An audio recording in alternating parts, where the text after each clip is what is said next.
aí. Daqui a pouco ele abre a música. Voz, talento.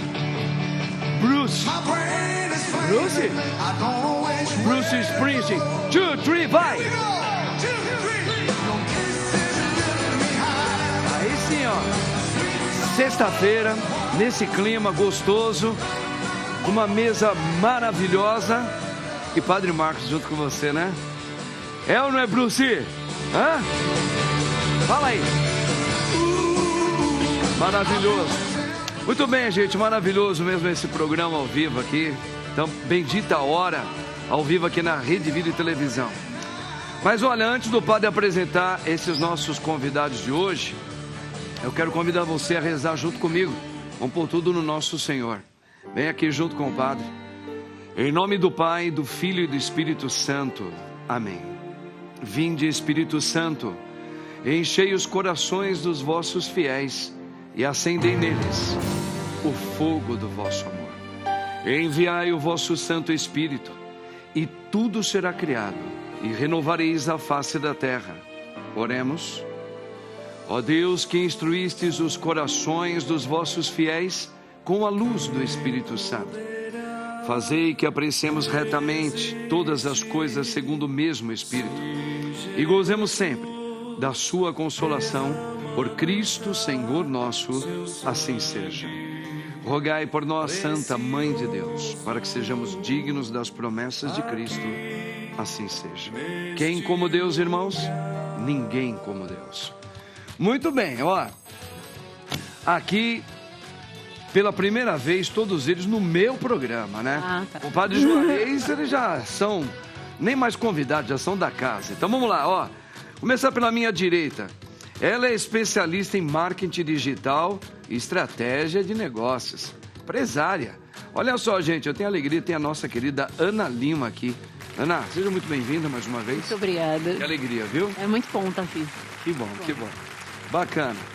Ele é corretor de seguros.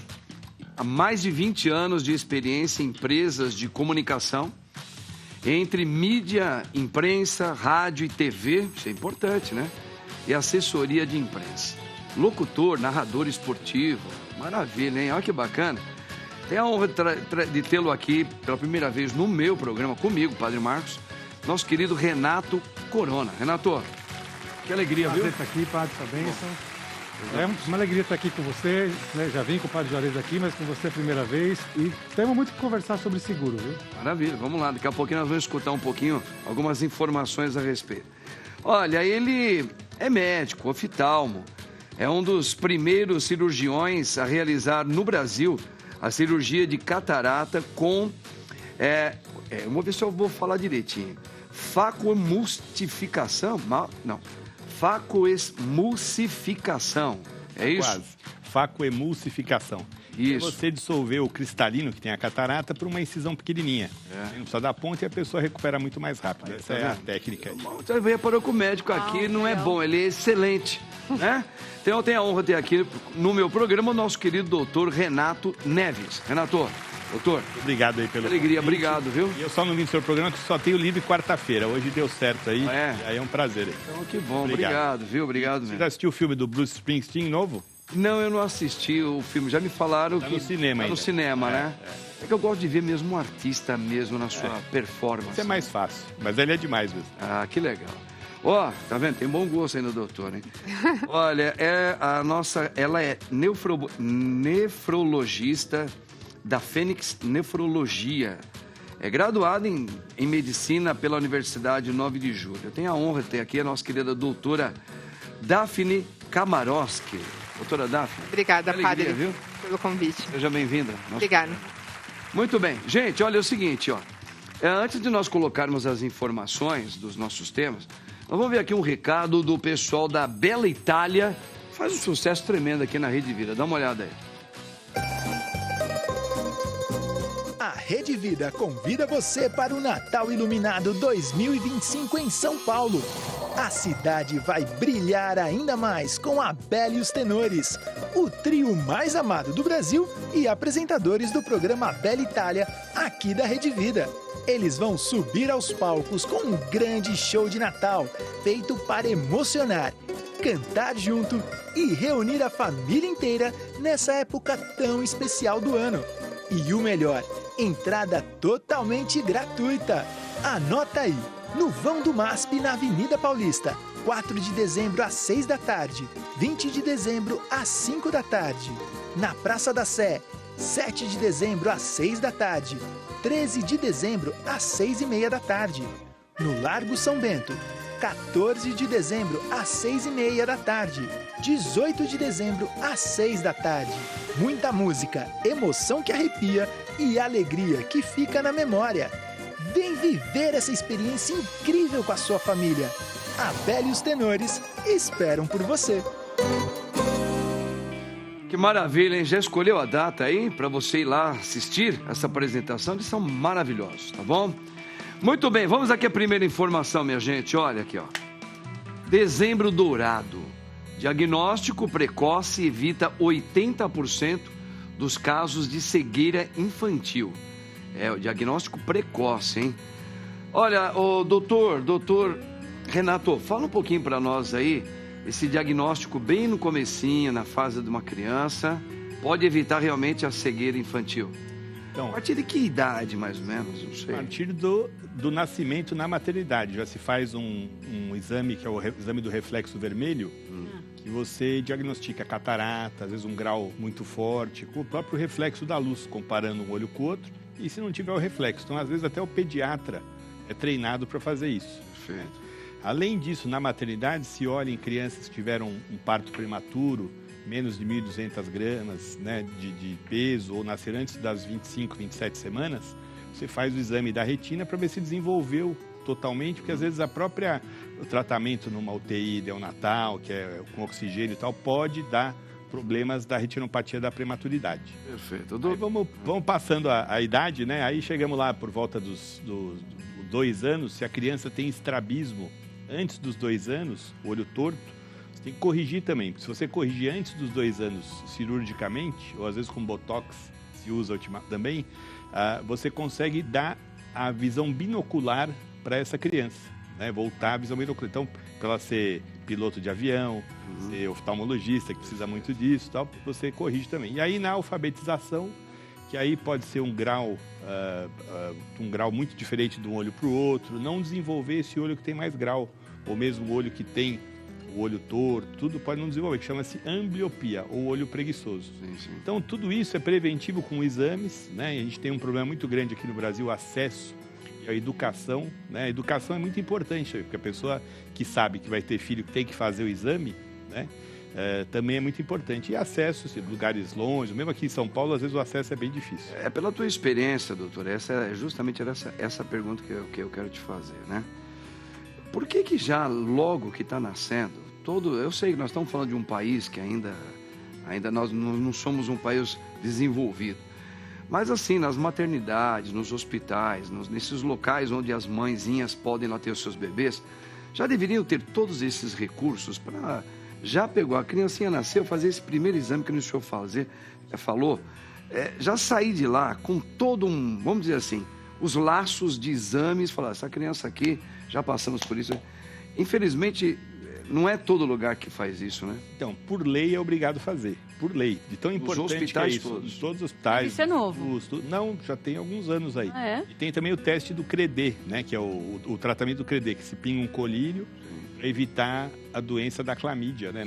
Na infância também era bastante frequente aí. Então, todo mundo tem que fazer isso aí, o teste do pezinho, tudo é lei, né? Então, nos confins do Brasil, pela lei, tem que ser feito também. Tá certo, tá vendo? Então, tem que as mães ficarem espertinhas, que vai ter os seus bebezinhos aí, ou dos seus netinhos e netinhas, já é acompanhar, ó. Vamos fazer o exame que no hospital já tem que fazer, já tem...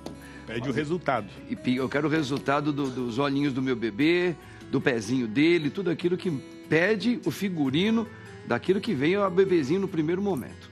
Essa mulher, ela sabe unir o bom gosto das cores. Dá uma olhada aqui, gente, ó. Blogueira denuncia casal brasileiro por roubo de conteúdo de viagem.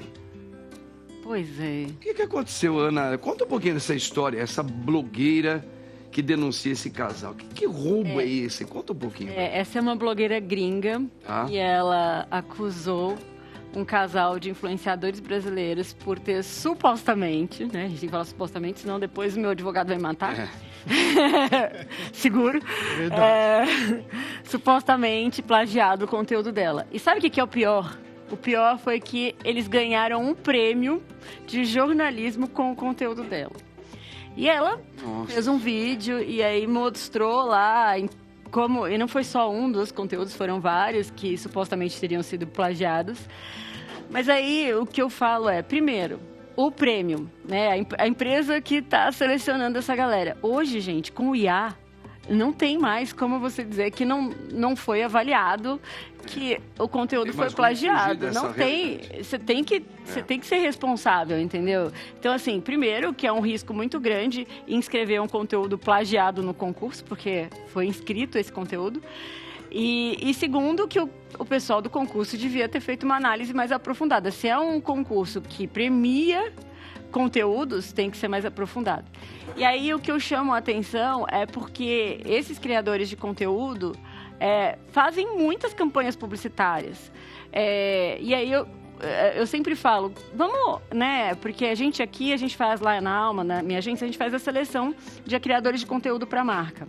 A gente não é só olhar a quantidade de seguidores que o cara tem, porque muitas vezes são seguidores comprados. Então eu falo, vamos olhar mais de perto, não só para os números, supostos números, vamos olhar quem são aqueles seguidores. Vamos olhar os comentários. Por quê? Porque hoje tem uma galera que usa o grupo de engajamento. O que é esse grupo de engajamento? São pessoas que, para aumentar a quantidade de comentários, para não parecer que está flopado na rede social, aí são grupos que se reúnem e se comentam entre si. Por que isso é prejudicial? Porque se tem uma marca pagando para você, né? Tipo, por exemplo, lá, tá a marca pagando para estar aqui presente no programa. É como se você tivesse... É 171, você está fakeando o seu resultado. Você está fakeando a resposta que você realmente pode dar para aquela marca. Então, quando você participa de um grupo de engajamento, mas a gente teve lá 20, 30 comentários. Só que são de pessoas que elas entram ali naquele perfil, como elas têm que comentar outros 30, porque elas se comentam entre si, elas têm uma missão que é se comentar, elas nem olham o conteúdo. Certo. Né? Elas vão olhar ali e falar, eu já participei, tá, gente? No comecinho da minha carreira, hoje eu tenho 50 anos, mas... Eu tô na internet desde que a internet era mato, eu falo isso. E aí, quando a internet era mato e teve o Instagram, e eu falei sobre redes sociais e sobre comunicação digital, era muito ruim você não ter esses comentários. Aí eu resolvi entrar nesse grupo. E era terrível, porque você tinha que comentar 30 pessoas, e aí a menina postava lá um conteúdo de maquiagem. A maquiagem toda torta, a sobrancelha errada. E como... Aí eu falei assim, nossa... Aí eu, né, tem que comentar, você é obrigada. Aí eu falei, nossa, o céu estava lindo nesse dia. Aí eu me chamavam lá e falavam assim, você tem que comentar sobre o que ela está falando.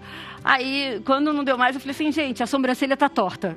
Aí, quando eu escrevi isso, fui expulsa do grupo. Aí. Mas foi a melhor coisa que me aconteceu. Na época, eu falei, me ferrei. Como alguém que fala de redes sociais vai estar sem comentários nos grupos, no post? Mas não, porque a partir dali eu comecei a entender quem era realmente a minha audiência.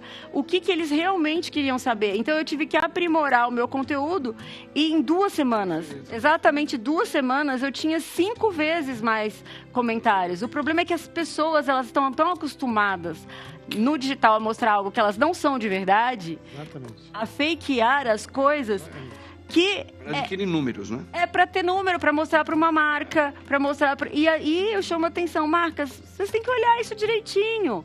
Se você sempre vê aquele grupo de pessoas se comentando entre si, eles fazem parte de um grupo de comentários. E a gente sabe que o Instagram ele não vai entregar. Por quê? Vai entregar sempre para aquelas pessoas que não estão ali interessadas no teu conteúdo. É verdade. E no caso dessa mulher aí, dessa moça, que ela foi roubada e ela supostamente disse que ela, né? Como você falou, ela conseguiu os direitos dela? Então, provado não, isso? ela só foi provado, tanto é que esse casal perdeu o prêmio e foi dado para perdeu. uma outra pessoa. Mas Ela deveria receber um prêmio, né? ela deveria. Eu não digo esse, mas eu não sei se foi isso bem que aconteceu, mas ela era muito menor. Isso acontece. Às vezes os criadores grandes se inspiram Entendi. em criadores menores, porque acha que ninguém vai saber. Tipo, eu tenho 1 milhão aqui, o outro tem 10 mil seguidores. Porque já tem um nome, alguma coisa, o outro é pequenininho. Depois ela provou que não era só aquele conteúdo. O casal provou. Ela supostamente disse Mas aí, que se viu como outros. se defender disso, dos criadores de conteúdo, como que eles se defendem disso? De pessoas que copiam esse conteúdo, e hoje a gente vê na internet realmente que muitas pessoas copiam o conteúdo dos outros, né? Então, nas plataformas hoje já existem ferramentas de segurança. Por exemplo, eu sou assessora da doutora Naída Mico, que é psicóloga do Caso de Família. E, cara, gente, ela é muito plagiada. Justamente. Vivem pegando os vídeos dela e colocam em carrossel, ou às vezes até o conteúdo dela mesmo, para usar, por exemplo, para vender produtos. Isso já acontece muito. Aí a gente, através da ferramenta, a gente tem no Facebook, se é na Meta, tem os espaços de denúncia, no YouTube também. Em blogs, aí eu acho que já é um pouco mais complicado, você tem que fazer outro tipo de prova, mas... Eu acho que nós estamos no período de adaptação desse advento ainda, que para nós ainda é sempre novo, né? Não deveria ser. Não deveria. E a gente já está nesse... Mas eu acho que ele tanto levar, né, erros e essas armadilhas que caem, que vai criando-se novas seguranças para isso tudo. É isso. Agora, mineiro? Mineiro gosta das bolachinhas no mercado da Lapa, mas tudo bem. Vamos lá, olha aqui, minha gente. Diálise. Como funciona e quando o procedimento é indicado? Doutora Daphne, primeiro, assim, acho que seria importante para os nossos telespectadores entender, assim, porque nós não temos essa competência. O que seria a diálise e como funciona quando esse procedimento ele é indicado? A diálise é o nome da terapia em geral, que filtra o sangue, que faz o efeito que o rim não está limpando o sangue. A gente sempre ouviu um pouquinho a palavra hemodiálise. Então a diálise é o termo geral dos tratamentos. Tá. Dentro da diálise existem algumas diferenças de terapia. Tem a hemodiálise, a hemodiafiltração, que é muito parecida com a hemodiálise, só que tem uma tecnologia superior, e a diálise peritoneal, que é feita pela cavidade abdominal, normalmente o paciente faz em casa, dormindo. E quando a gente indica a diálise? Nada na medicina é matemático, mas a gente usa ali para pacientes diabéticos um funcionamento abaixo de 15% dos rins, e outros pacientes não diabéticos, a gente indica a diálise quando os rins estão funcionando abaixo de 10%. Alguns sintomas que podem aparecer, é importante lembrar que o rim não dá sintomas. Os sintomas eles podem aparecer só realmente quando o paciente já está necessitando, já está numa emergência de diálise. Mas se vem algum sintoma antes, pode ser um aumento da pressão arterial, ou um paciente hipertenso que já tomava uma carga de medicamento e aqueles remédios não fazem mais o efeito que faziam antigamente, começa a ficar de difícil controle. Um edema nos tornozelos, um edema que o paciente já acorda em volta dos olhos, na face, náuseas, vômitos. A doença renal ela confunde muito com doenças do dia a dia. O paciente acha que está muito cansado, porque está trabalhando muito, está muito desanimado, está com muito sono, e acaba levando esses sintomas para o dia a dia. Mas são sintomas que acabam passando desapercebidos da doença renal. Entendi. Então, a pessoa, quando vai fazer os exames, de rotina, né? A gente sempre faz. Sempre é bom, os exames de sangue já dá para diagnosticar alguma coisa? Já dá para diagnosticar. Creatinina é o principal exame, um marcador de sangue, que a gente avalia a função renal. E um outro exame muito importante é o exame de urina. E nesse exame de urina, pesquisar se o paciente perde ou não alguma proteína na urina. A proteína na urina é a nossa bolinha de cristal do rim, para saber se tem alguma coisa acontecendo e qual que é a previsão de esse paciente vir a desenvolver algum problema renal. Então, os exames mais importantes a creatinina no sangue e o exame de urina. E também fazer um exame de imagem, pelo menos uma vez por ano, com ultrassom, para verificar os rins por dentro dali, como que eles estão. O meu padrinho, ele há muitos anos, ele vive com um rim só. Meu marido também. Só que agora, mais recentemente, ele precisou fazer um tratamento de um câncer. Depois que ele tomou as medicações, ele ficou bem do câncer, recuperou, foi curado. Só que esse rim, que é o único que ele tem, agora ele está precisando fazer hemodiálise. Quimioterapia são medicamentos muito agressivos para a função renal, né? Eles são bem tóxicos para o rim. Quimioterapia, alguns antibióticos, anti-inflamatórios. Anti-inflamatórios são medicamentos que ninguém deveria usar, porque eles são muito tóxicos. Muita gente toma isso, né? Muita gente toma. Consome. Muita gente toma. E às vezes acha que está tomando um analgésico. Eu tomei um remedinho que eu coloquei embaixo da língua. Esse daí não tem problema. E a maioria de embaixo da língua são anti-inflamatórios, não são analgésicos, né? Que coisa, hein? Olha, informação importantíssima que a nossa querida doutora Daphne está colocando pra gente, viu, gente? Ficar muito esperto com os rins, tá?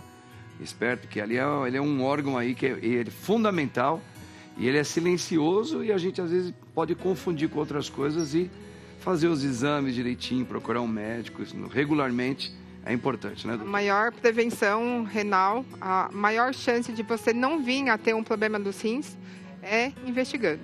Porque assim você alguns pega... alimentos, assim, rapidinho, alguns alimentos são muito perigosos para os rins, assim. O maior inimigo de alimento para o rim é o sal. Sal. O sal, ele força muito o funcionamento, aumenta muito a pressão interna renal de funcionamento, pode aumentar os níveis de pressão piora o rim, e aí vira um ciclo vicioso. Refrigerante, então, é bom. Refrigerante, né? Refrigerante tem muito sódio, que muita gente acha que está se hidratando, e o refrigerante ele não conta na quantidade de líquido daquele paciente, ele não é considerado um hidratante. Tá vendo, gente? Vai ouvindo aí. Vamos aqui mais uma informação, bora. Olha aqui, ó. Como funciona o seguro da contratação ao acionamento da cobertura? Renato, explica um pouquinho para nós aí, como é que funciona esse seguro aí da contratação ao acionamento da cobertura?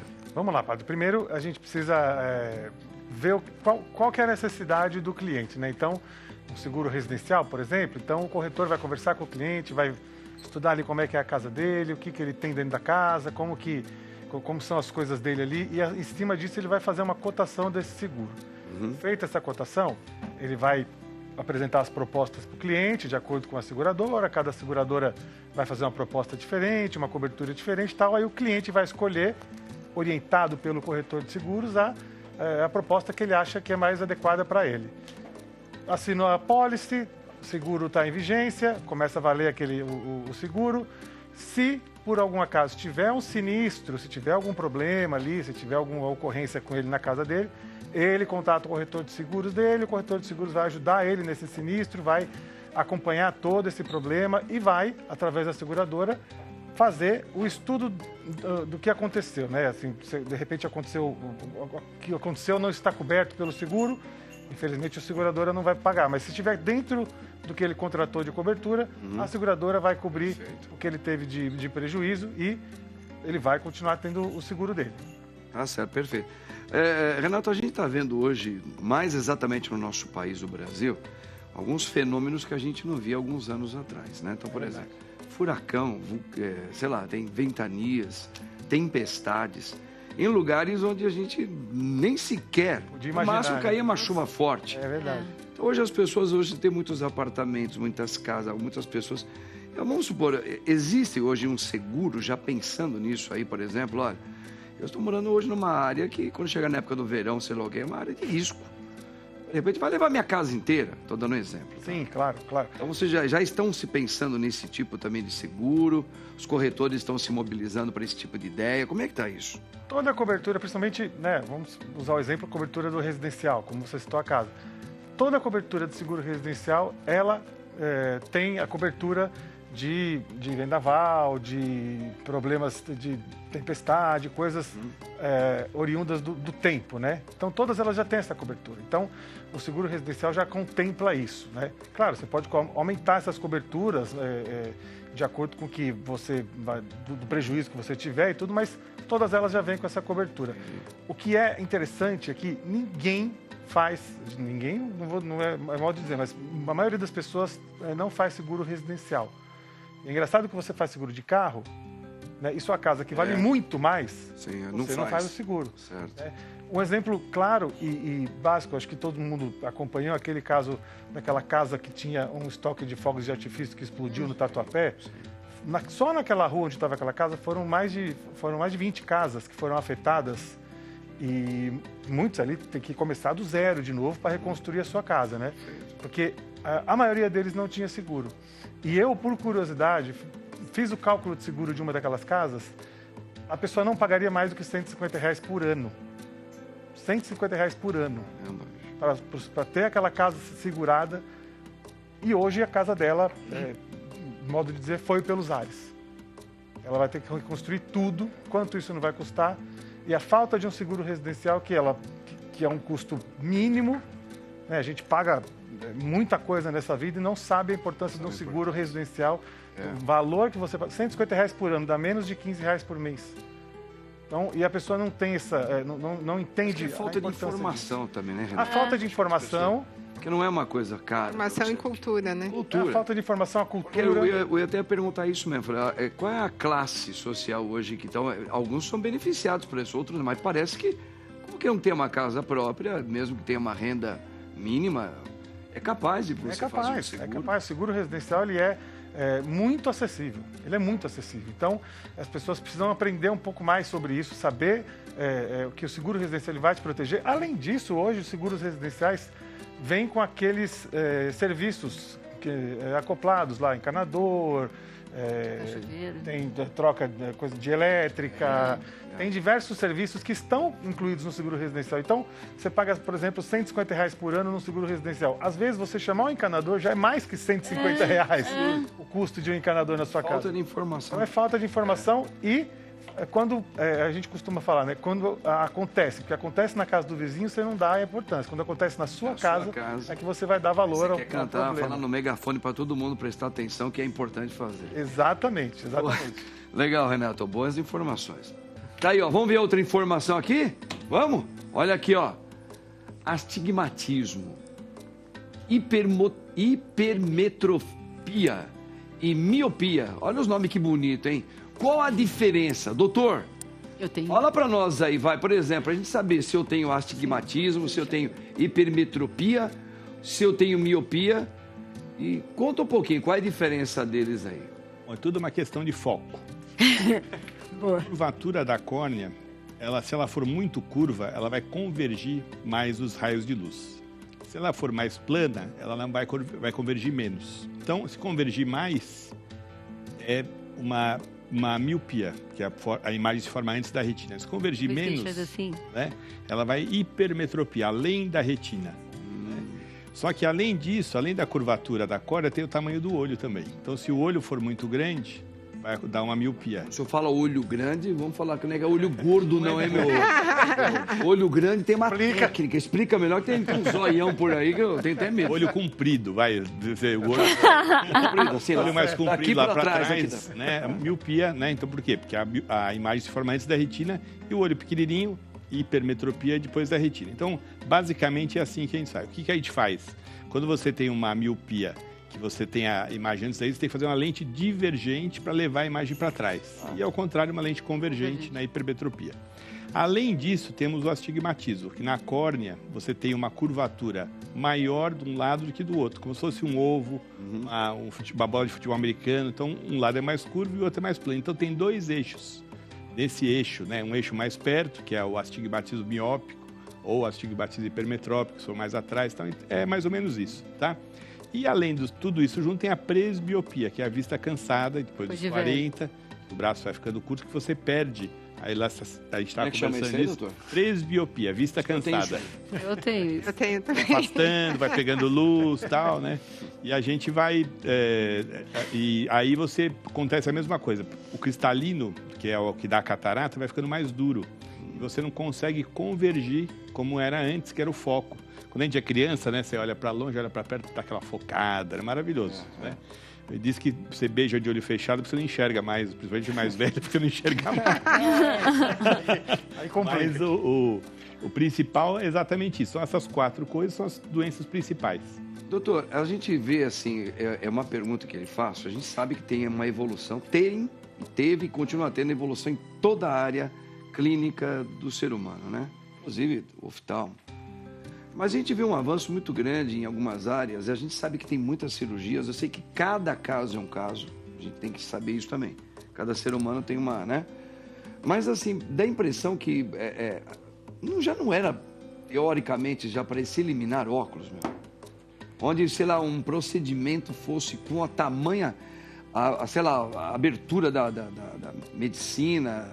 Olha, já para evitar isso, doutor? É assim, se a pessoa tiver as condições, a córnea com uma espessura boa, se não tiver olho seco, não tiver infecção, tudo que a gente vê no exame pré-operatório. A cirurgia hoje, acho que 90% dos casos dá para fazer e ficar sem óculos. Eu mesmo sou operado, né? E eu enxergo de perto, de longe, mais que vocês aqui. Brincadeira. Com certeza, mais do que eu. Sem óculos.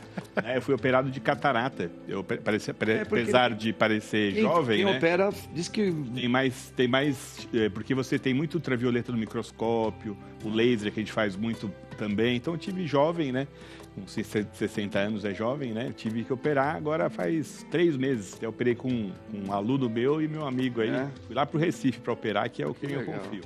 Mas eu acho assim, hoje em dia realmente evoluiu muito, a precisão hoje tem cirurgia robótica, cirurgia personalizada, que né, os exames... E a recuperação é muito melhor. Muito rápido. A pessoa sai, né, até no nosso Instagram, depois vocês vão ver, as pessoas saem enxergando, tanto de perto quanto de longe. Pessoa que tem 4 graus para perto, sai enxergando, a gente dá até um textozinho para a pessoa ler. Hoje o pessoal emagrece com esse negócio de canetinha, fala canetinha, né? Eu fiz bariátrica, eu não sou uma boa opção. Não, então, eu não sou uma boa pra falar gente, vamos fazer todo mundo, vamos fazer a catarata. Vambora, vamos fazer. Mas você precisa? Não. Mas eu quero fazer, porque eu quero enxergar mais, porque eu passei dos 40 anos, a minha mão está muito lá na frente e preciso de luz, quero enxergar com luz. Aqui. Quanto mais luz eu enxergo. Eu quero arrumar isso aqui. Pode fazer, doutor? Fazendo os exames, tudo bem, pode fazer. Pode fazer, mesmo que eu não tenha a pelinha da catarata aqui. A catarata é uma lente dentro do olho, que vai pelo envelhecimento, ela vai ficando branco, que é o mesmo material, né, no desenvolvimento que tem no cabelo. Então, quem tem cabelo branco tem comecinho de catarata, é comum. Eu tô ligado, então, meu jovem. É igual aqui eu falo, hein? Eu já entendi. E aí a gente... que aqui não é Se tiver prejuízo na visão, você opera... E a grande chance de você ficar sem óculos depois. Né? Que beleza. Mas por que a minha oculista falou pra eu esperar pra operar um pouquinho? Então, tem que ver os seus exames, tem que ver se ela é especialista nisso também, né? Cada especialidade é uma. Né? Então a gente vê. Legal. Doutor, obrigado pelas suas Nada, informações. Vou fazer catarata sem ter catarata. Eu achei interessante. Aí é a laser. A laser. Dá uma olhada aqui, gente. Ó, criadores de conteúdos que lançam seus produtos. Por que uns são bem-sucedidos e outros derrapam na largada? Nossa. Por quê, hein? Tem a ver com ter seguidores fakes. Não, mas não é só por isso, não. A gente tem 2 cases que são bem emblemáticos. Por exemplo, a Boca Rosa, a Bianca, sempre falou de maquiagem.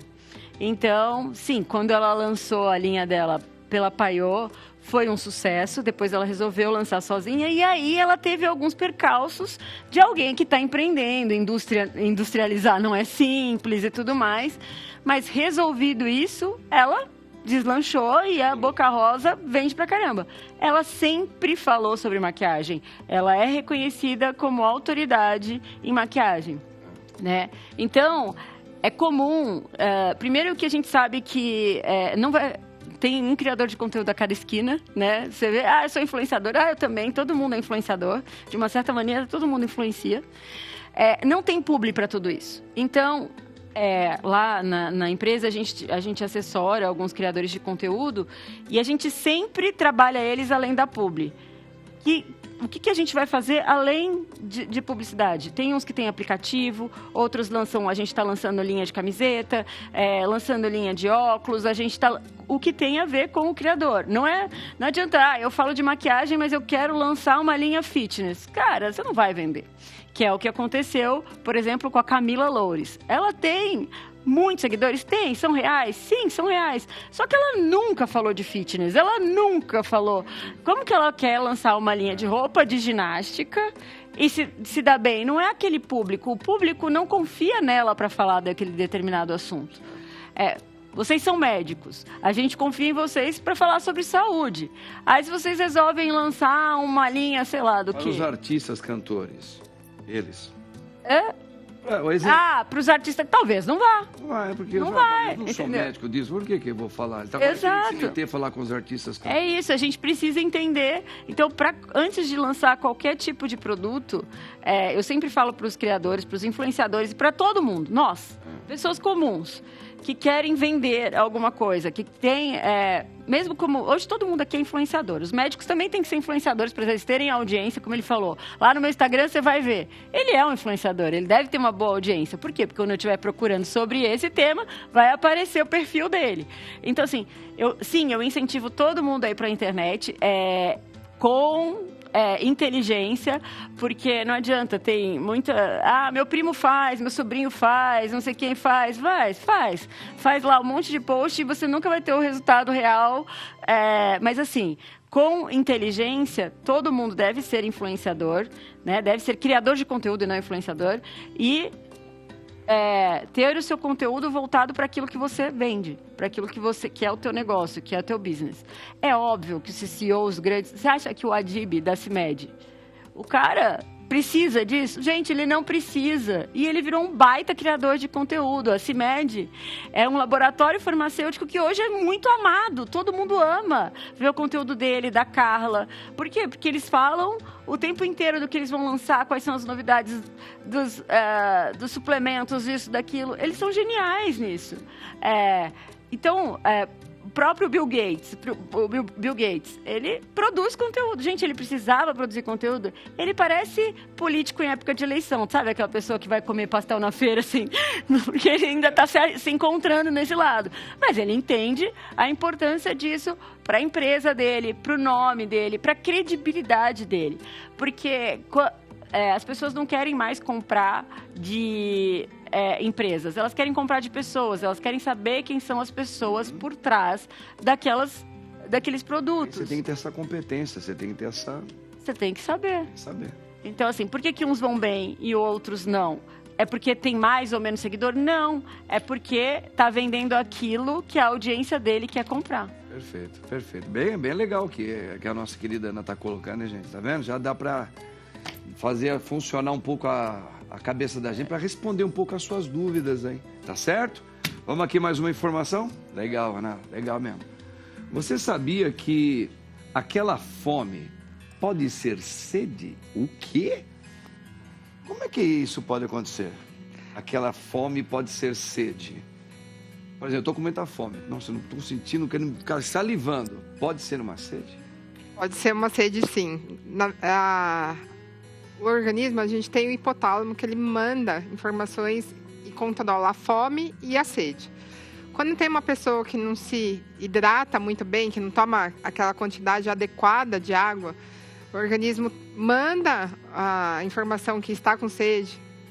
A pessoa não vai lá, não toma água, manda de novo. O que ele faz?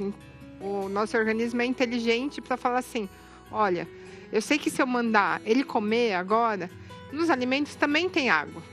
Então, eu vou dar a informação de fome, porque daí eu pego um pouquinho da água que eu preciso já, que aquele indivíduo não está... vou pegar. Principalmente de frutas, né? Nos alimentos em si, sopa, fruta, tem bastante quantidade de água. Então, o organismo, o hipotálamo entende, fala assim, já que ele não bebeu água, eu vou falar que ele está com fome. Porque ele vai lá e eu sei que um pouquinho de água eu vou conseguir, já que ele não bebeu água. Então é importante, se está com uma fome, muita fome, normalmente pode ser fome. Mas se você está com uma fome, aquela hora, belisquei toda hora, não passa, fui lá na geladeira de novo, bebe um belo copo de água, espera uns minutinhos ali. Muitas dessas vezes a fome realmente ela passa. Porque o seu organismo estava, na verdade, querendo era água. As pessoas que têm um consumo muito grande de frutas, elas bebem bastante água também? Na verdade... Será que ali já não dá uma... Já dá. Melão, melancia, são frutas muito ricas em água. Acaba que entra um pouco na conta da água, né? Água também é um pouco muito de costume de pacientes. Beber demais água também não é bom, né, doutora? Beber demais Quantidade mesmo. E muito rápido. O que faz mal da ingesta de água é uma quantidade muito rápida em um período muito curto. Entendi. E daí você pode provocar uma hiponatremia, uma queda do sódio muito rápida na corrente sanguínea e pode dar até alteração neurológica.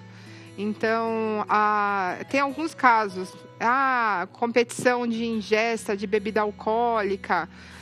Outro dia até saiu na mídia, né? Tinha uma competição, ingeriu grande quantidade, e um dos competidores vieram até a falecer por quadro de fazer a hiponatremia. Beber uma quantidade de água muito rápido, normalmente essa quantidade é mais de 6 horas em 1 hora. A queda do sódio faz uma alteração neurológica bem importante. A água ela tem que ser utilizada bem fracionada ao longo do dia, na quantidade. O pezinho ali, o cálculo médio de 30 a 35 ml por quilo por dia. Pacientes cardíacos têm que tomar um pouquinho mais de cuidado e receber a orientação do cardiologista, do médico, para ver se não tem a restrição de volume, mas em geral a gente fica nessa conta. Que legal, hein? Tá vendo? Muito importante que a doutora Daphne está colocando pra gente aí. Bacana mesmo, muito sério isso aí. Vamos ver outra informação aqui. Como funciona o seguro? Não, esse já foi. Já foi? Já foi. Olha eu, assessora de imprensa aqui. Já falou. Tem mais algum? Oi, volta. Volta. Programa ao vivo. Olha, por que ter seguro residencial e empresarial? E esse é essencial diante do aumento de invasões e incêndios? É uma pergunta, né? É essencial por isso ou não só por isso, né? Você está até colocando algumas coisinhas, né? A gente já citou algumas coisas aqui, até na questão anterior, mas é bom a gente sempre lembrar que é a proteção do seu patrimônio. Seja a sua casa ou a sua empresa, é a proteção do seu patrimônio. Então você precisa ter um seguro para proteger o seu patrimônio. Roubos, invasões, incêndios, caso, como a gente explicou aí, dessa explosão dessa casa, tal, que afetou outras casas, tudo. É a proteção do seu patrimônio. Você precisa ter o seu patrimônio protegido para que, quando aconteça o que a gente nunca espera que vai acontecer, mas que pode acontecer, a gente esteja coberto, a gente esteja seguro, para que a gente tenha o retorno disso, para que a gente possa se refazer, digamos assim, refazer a sua casa, a sua empresa e continuar com a sua vida normalmente, sem ter nenhum prejuízo, principalmente prejuízo financeiro, né? É possível a gente preparar um seguro para uma pessoa que tem um imóvel, por exemplo, que ele não usa, mas ele também não aluga, tá lá.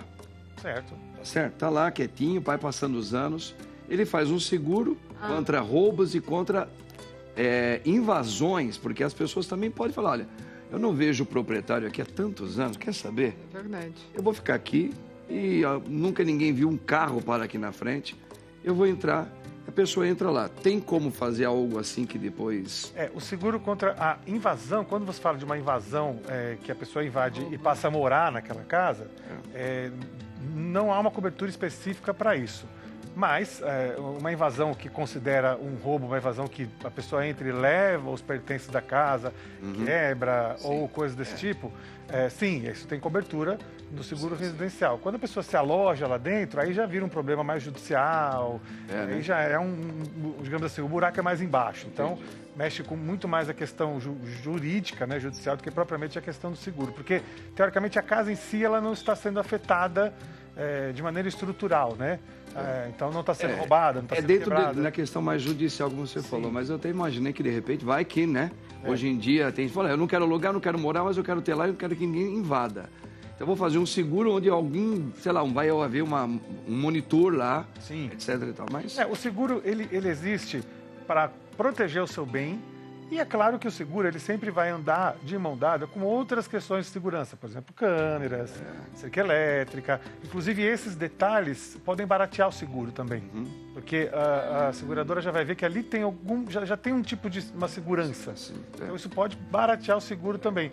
Quando a gente fala de empresa, aí entra mais a questão não só do estrutura, mas também de maquinário, de estoque. Isso é muito importante, porque quando dá um problema, a gente sabe que o prejuízo financeiro é, às vezes, incalculável. Legal, doutor. Obrigado, Renato. Muito bom mesmo. Gente, nosso programa acabou o tempo, que pena, mas tá aqui, ó. Gostei muito hoje do nosso bate-papo. Amei aqui a presença do doutor Renato Neves. Doutor, tá aí os seus contatos. Obrigado. Obrigado. Até a próxima. Você me motivou aí a cuidar dos meus olhos de uma maneira que eu não estava nem imaginando. Eu vou ver o negócio da cirurgia. Eu também vou. Doutora Daphne, né? Que gostei demais. Obrigado pelas suas contribuições. Obrigada. Até a próxima, se Deus quiser. Minha querida Ana, você é maravilhosa. Muito obrigada. Sabe desenvolver bem as suas ideias, nos ensina muito. Renato, você é maravilhoso. Obrigado, padre. Sempre, tá? Bênção, padre. Muito Deus obrigado abençoe. aí.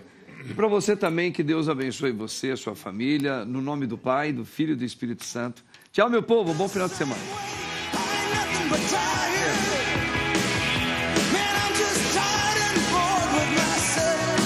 Hey there, baby, I could use